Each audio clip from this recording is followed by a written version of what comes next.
priority given to development programming to enable residents share ideas and opinions, music and drama. At Citizen FM, we believe in progressive talk and solution-driven conversation. Our aim is to build a united Nigeria by bringing people of diverse culture together through communication. Enjoy listening to 93.7 Citizen FM. We are more than just a radio station. We are a part of your life.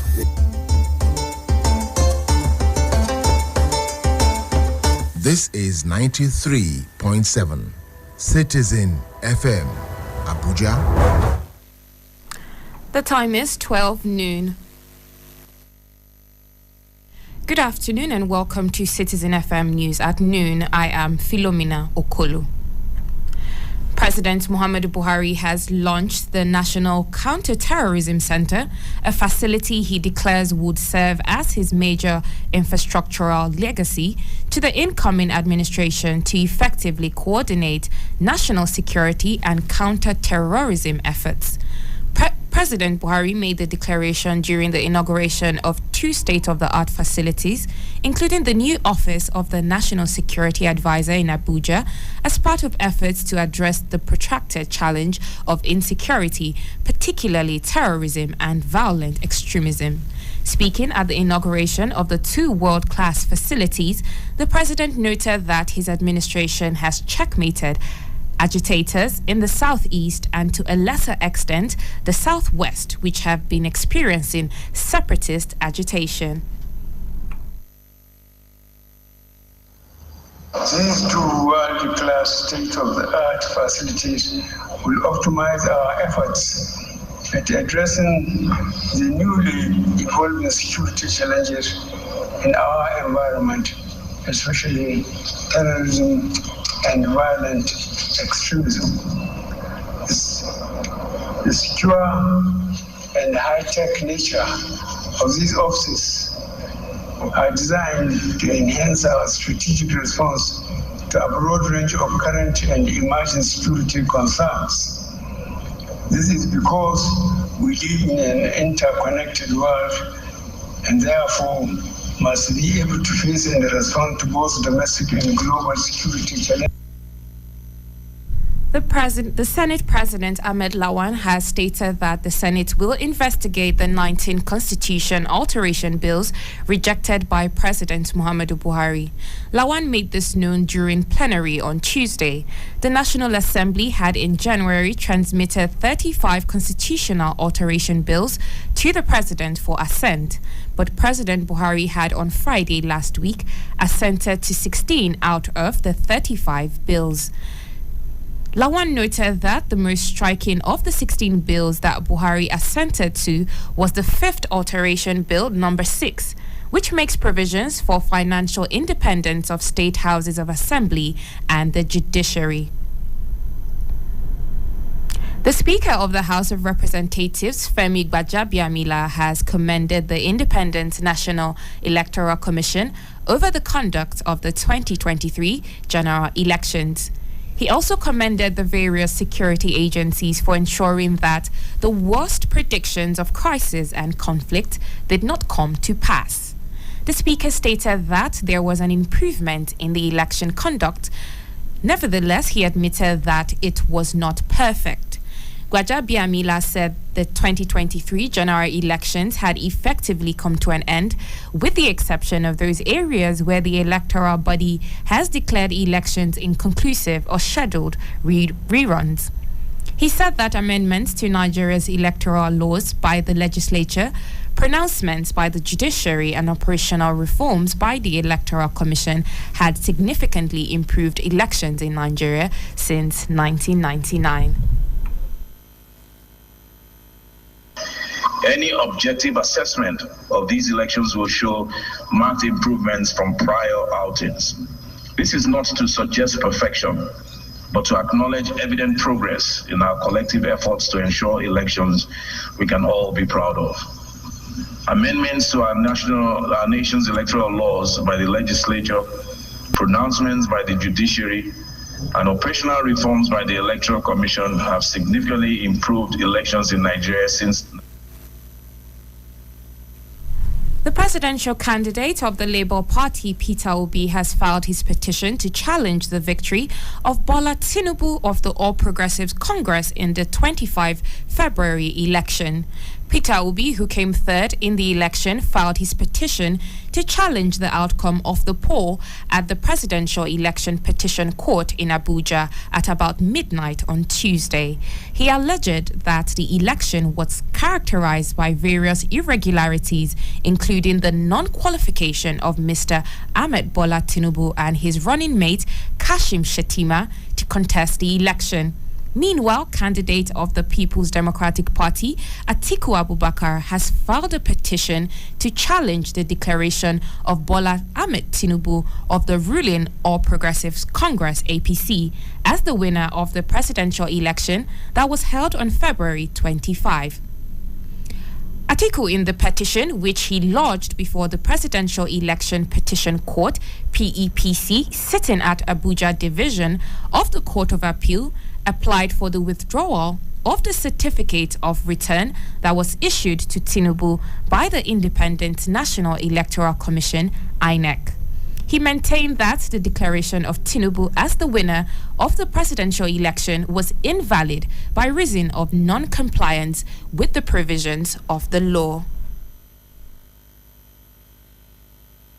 Nyesom Wike, governor of Rivers State, says the victory of Siminalayi Fabura in the governorship election shows that the state is one of the premier strongholds of the People's Democratic Party.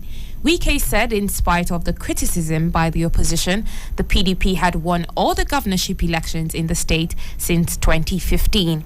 Wike said he was excited with the outcome, noting that the state would continue to remain important to the successes of the People's Democratic Party.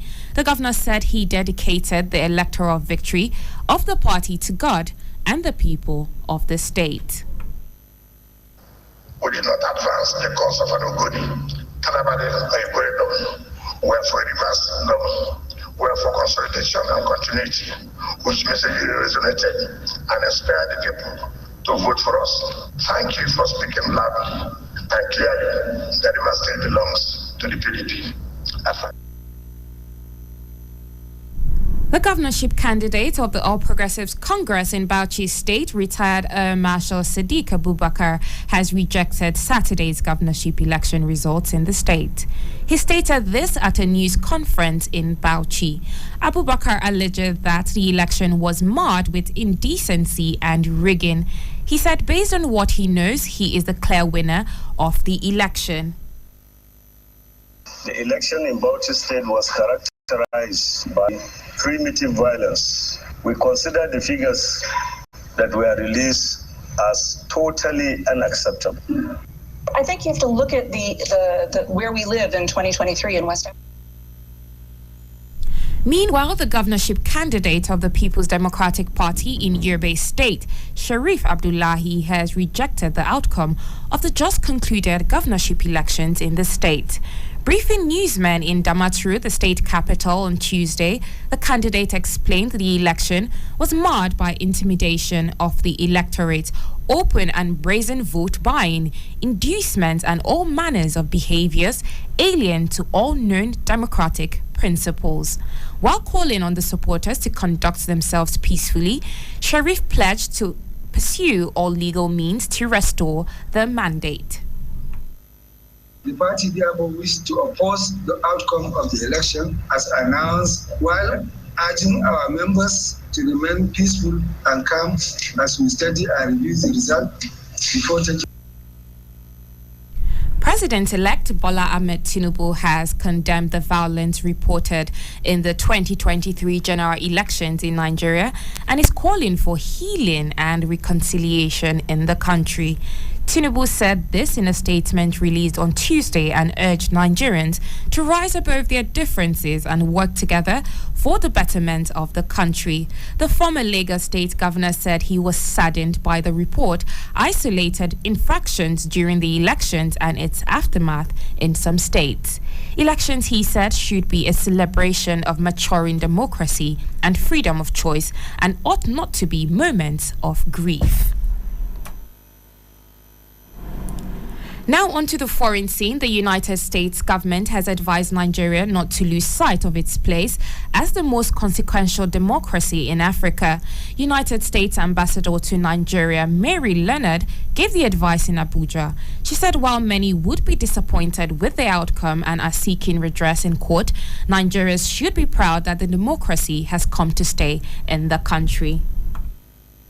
I think you have to look at the where we live in 2023 in West Africa, right? So first of all, it's really consequential because just Nigeria is really consequential. It's the largest population and the largest economy. But you look at a West Africa that has coups and people hanging around for a third term, and those here those standards of the democratic rules of the road are just part of the furniture. Everybody takes it for granted. People leave at the end of their terms. That's really, even despite all the frustrations and hurt hearts, if you will, of the last a couple of weeks with the elections, that really is something to be proud of as a beacon of hope. Justice Peter Lefu of the Federal High Court in Lagos has struck out the federal government suit seeking to recover and forfeit the sum of 70 trillion naira it alleged was stashed in 29 bank accounts by looters. The judge stated that the federal government's lawyers and the private lawyers, which it subsequently gave a fiat, did not diligently prosecute the case. The federal government had in August 2021 obtained an interim order from Justice Tijani Rigim for the forfeiture of 70 trillion naira. The case was later transferred to Justice Lifu, who in 2022 vacated the interim order following the federal government's failure to meet the terms of the order. Delivering judgment on the substantive suit on Tuesday, Justice Lifu held that since the vacation of the interim order, it has been back and forth with various excuses, applications for adjournment at the instance of the court. The central bank says it is not oblivious of the sufferings of Nigerians over the Naira cash crunch.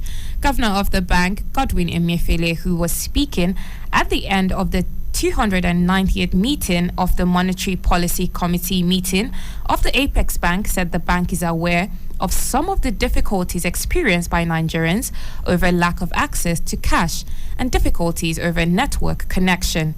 He said these challenges are being sorted out as the commercial banks remain resilient in the discharge of their responsibilities. Committee funds called on the other depository corporations, online payment platforms, and other stakeholders to ensure that the prevailing incidence of network failures is overcome in the immediate and short term. This will ensure that the Naira redesign and cash withdrawal policies lead to an improved inroad of recipient cashless policy program and efficiency of the transmission mechanism of monetary policy. Onto the sports scene, Super Eagles forward Victor Osimhen has arrived the team's camp in Abuja ahead of Friday's 2023 Africa Cup of Nations qualifying match against Jutros of Guinea-Bissau. The match is scheduled to take place at the Moshood Abiola Stadium in Abuja. Eagles media officer Babafemi Raji told the news agency of Nigeria in a chat that Osimhen, who had a flight delay in Lagos, joined the team in Abuja after Tuesday's evening training.